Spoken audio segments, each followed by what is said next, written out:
রোদ্রুরের কাছে সব সত্যি জানতে পেরে গুঞ্জাকে উচিত শিক্ষা দিল গুঞ্জার মার বাবা। হ্যাঁ বন্ধুরা, এমনটাই দেখা যাবে, তাই সম্পূর্ণ জানতে ভিডিওটিতে লাইক দিয়ে চ্যানেলটি সাবস্ক্রাইব করে দেখতে থাকুন। গল্পের শুরুতে দেখা যাবে ময়না সব কাপড় চোপড় গোছাতে থাকে। তখনই রৌদ্র বলতে থাকে, আচ্ছা ময়না, হঠাৎ করে কি হলো, তুমি চলে যাওয়ার ডিসিশন নিলে কেন? ময়না কেন? তখনই ময়না বলতে থাকে, আচ্ছা ডাক্তার বাবু, এখানে থাইকা এখন আর কি করবো? বললাম তো কালকে আমরা চলে যাবো।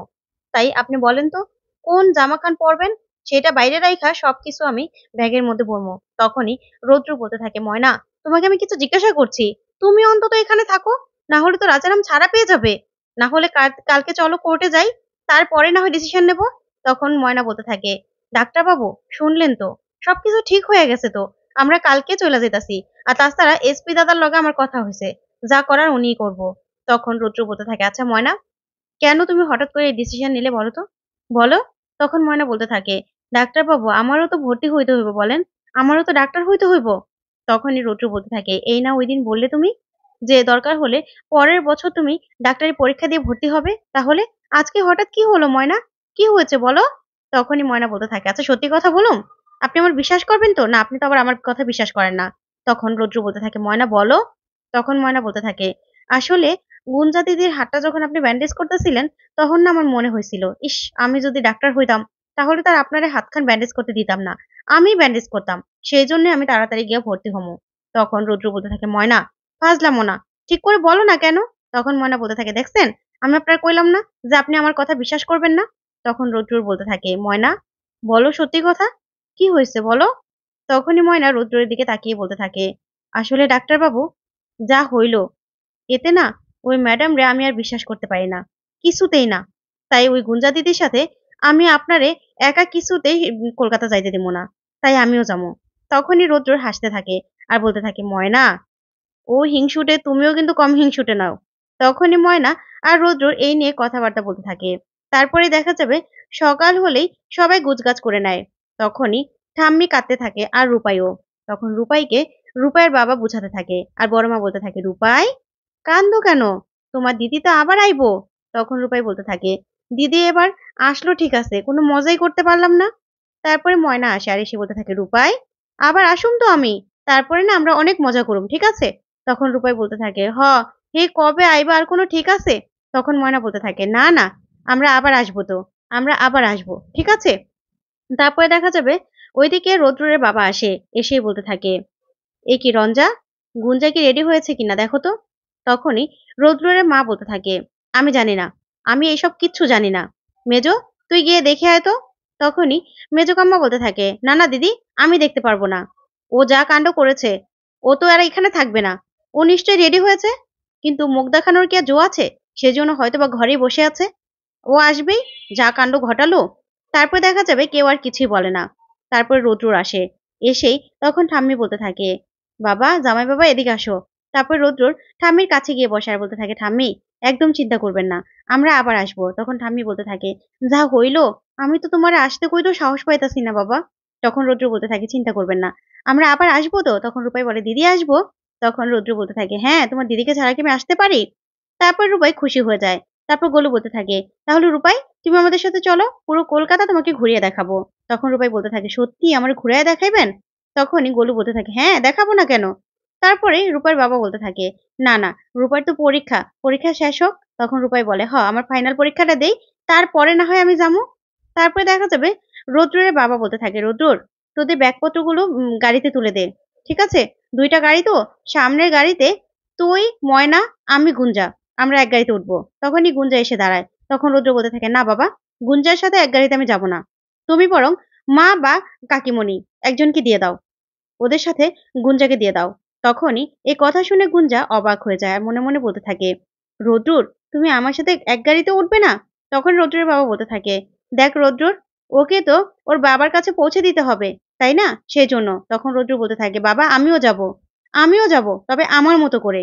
তখন গুঞ্জা বলতে থাকে, না না আঙ্কেল, আমি যেতে পারবো, আমাকে আপনাদের পৌঁছে দিতে হবে না। তখনই বড় মা বলতে থাকে, শোনো গুঞ্জা, এই ব্যাপারে না তুমি কোনো রকম কোনো কথা বলবে না, বুঝতে পেরেছো। অনেক কথা বলেছো, অনেক কিছু করেছো, এবার যা ভালো মনে করবে তোমার আঙ্কেলই করবে। তখন রৌদ্রের বাবা বলতে থাকে, আমরা নিয়ে এসেছিলাম তাই আমরাই দিয়ে আসবো, আর কোনো কথা নয়। আচ্ছা গুঞ্জা, তুমি বরং পিছনের গাড়িতে গিয়ে ওঠো। তখনই গুঞ্জা মনে মনে বলতে থাকে, রুদ্র এখন আমাকে এতই ঘৃণা করছো যে আমার সাথেও গাড়িতে উঠবে না? দেখি এই ঘেন্না তোমার কতদিন থাকে আর কতদিন আমাকে এভাবে দূরে সরিয়ে রাখতে পারো। এই বলে গুঞ্জা গাড়িতে উঠে যায়। তারপরে দেখা যাবে রৌদ্র আর ময়নাও সেখান থেকে গাড়িতে গিয়ে ওঠে। তখনই বড় মা ঠাম্মিকে বলতে থাকে, মাসিমা তাইলে আমরা যাই। আপনি কাঁদলে কেমনে হইব কন্ত? আমরা তো আমগো তো যাইতে হইব, আমরা আবার আসমু, চিন্তা করেন না। তখন ঠাম্মি বলতে থাকে, আমার ময়নারে তুমি দেখো। তখনই বড় মা বলতে থাকে, মাসিমা আমাগো আর দেখা লাগবো না, যার দেখার কথা সেই কিন্তু দেখা রাখবো। আপনি একদম চিন্তা করবেন না। আপনার মনের আশা আর আমার স্বপ্ন সব দুইটাই পূরণ হয়ে গেছে। দেখেন না রৌদ্ররই ময়নার কত খেয়াল রাখতেছে। তখনই ঠাম্মি খুব খুশি হয়ে যায় আর বলতে থাকে, আর কারো যেন নজর না রাখে অগ দুজনের উপর। তখনই ওইদিকে মেজকাম্মা মনে মনে বলতে থাকে, না না মাসিমা সেটা আর হবে না। এখানে যা হলো গুঞ্জা এত তাড়াতাড়ি ছেড়ে দেবে বলে মনে হয় না, এর শোধ তো তুলবেই। তারপরে দেখা যাবে সবাই মিলে কলকাতার উদ্দেশ্যে রওনা করে। ওইদিকে দেখা যাবে ছোট মা, তারপরে বজ্র বিহার মোহর, ওরা খুব খুশি রৌদ্রুর ময়না ওরা যাবে বলে। তারপরে ময়নার বড় মা যায়।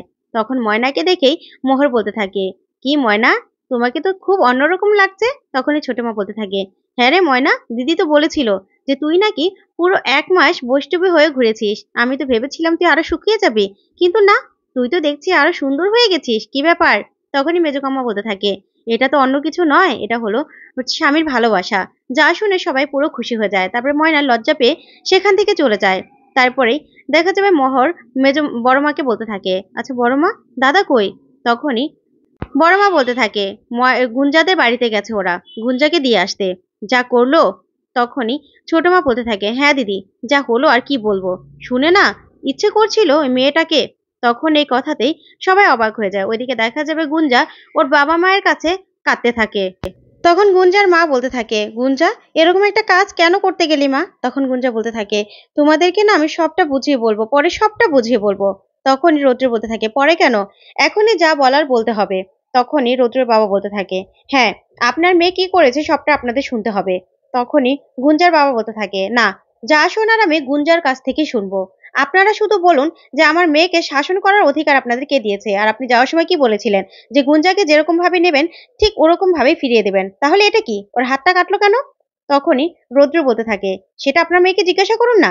তখনই গুঞ্জার বাবা বলতে থাকে, শোনো রৌদ্র, তুমি এরকম একটা ভান করছো যেন কিছুই হয়নি, যদি বড় কিছু হয়ে যেত। তখন রৌদ্র বলতে থাকে, সেটাই তো বলছি। তখন গোলু বলতে থাকে, হ্যাঁ আমাদের ময়না আর রৌদ্রেরও তো বড় কিছু হতে পারতো, সেই ব্যবস্থাই তো আপনাদের মেয়ে করেছিল। যা শুনে গুঞ্জার মা আর বাবা অবাক হয়ে যায়।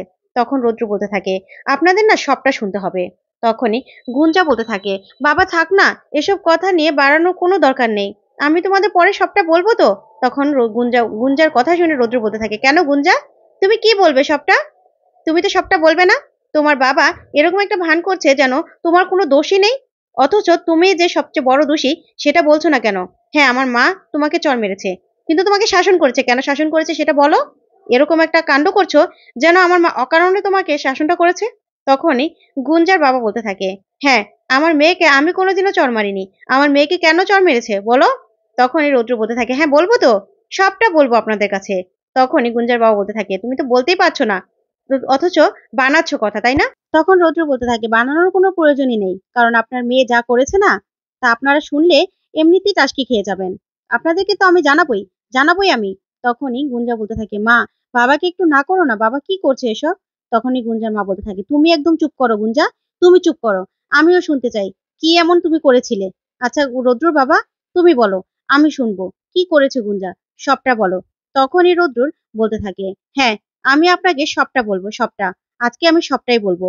তো বন্ধুরা আজকের আপডেটটি কেমন লাগলো অবশ্যই কমেন্ট করে জানাতে ভুলবেন না। ধন্যবাদ।